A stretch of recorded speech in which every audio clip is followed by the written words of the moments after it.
থেকে আগুন, দাবি শাসকের। এডিজির কাছে রিপোর্ট চাইল কমিশন। পঞ্চায়েত হিংসা পৌঁছলো কলকাতার নাকের জগায়। ঝ্যাংড়ায় বোমাবাজি, গুলি, আক্রান্ত পুলিশ। কেশপুরে ছাপ্পা ভোটের অভিযোগে উত্তেজনা, পুলিশকে ঘিরে দৃষ্টি। কোচবিহারে বুথে ঢুকে তৃণমূলের জেলা পরিষদ প্রার্থীর দাদাগিরি। আলিপুরদুয়ারে লেঠের বাহিনীকে নিয়ে বুথে ঢুকতে বাধা তৃণমূলের জেলা সহসভাপতি। কোচবিহারের নাথাবাড়িতে বিজেপি কর্মীকে উত্তরবঙ্গ উন্নয়ন মন্ত্রী রবীন্দ্রনাথ ঘোষের চর। এবিপি আনন্দের খবরের জেরে রিপোর্ট চাইল কমিশন। পাঁশকুড়ায় বুথে সশস্ত্র দুষ্কৃতী, বন্ধ করছে পুলিশের সামনে ছাপ্পা। বারকাতেও ছাপ্পার অভিযোগ। কোচবিহারের মুন্সিরহাট গ্রামে 2.5 ঘন্টাতেই শেষ ভোট।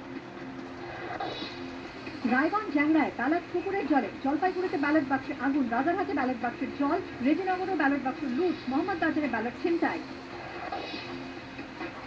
দক্ষিণ চব্বিশ পরগনার ভাঙড়ে আরাবুল বাহিনীর সঙ্গে জমি রক্ষা কমিটির সদস্যদের সংঘর্ষ, বুথে তাণ্ডব। আরাবুল বাহিনীর হাতে আক্রান্ত এবিপি আনন্দ। রক্তাক্ত পঞ্চায়েত ভোট, এড়ানো গেল না মৃত্যু, অবাধে বুথ দখল, ছাপ্পা, তাণ্ডব। সারাদিন কি উঠে এলো আমাদের ক্যামেরায়, কার দখলে গ্রাম বাংলা, সন্ধ্যে 7টায়। ভোটের হিংসায় 10 জনের মর্মান্তিক মৃত্যু। কোথাও চলল গুলি, কোথাও পুড়ল ব্যালট বাক্স। কি করল পুলিশ, কেন ব্যর্থ কমিশন, কার দখলে গ্রাম বাংলা, রাত 8টায়। মাত্র 2 ঘন্টা, কিন্তু ইতিমধ্যেই মৃত্যুর সংখ্যা আরো বেড়ে গিয়েছে।